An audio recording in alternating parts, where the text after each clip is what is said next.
Som a l'Avinguda Catalunya, davant les pilones automàtiques que haurien de fer funcionar la peatonalització durant els caps de setmana. Una peatonalització que ha estat un fracàs d'aquest equip de govern, un nou nyap en la gestió dels diners. Per què?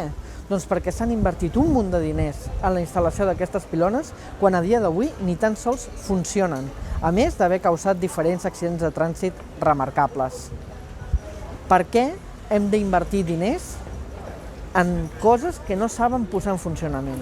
Quan es tornaran a activar les pilones per no tenir la sensació de que hem llançat aquests diners? Si vols que es gestionin bé els teus diners i que fem funcionar la ciutat, refem Sant Adrià.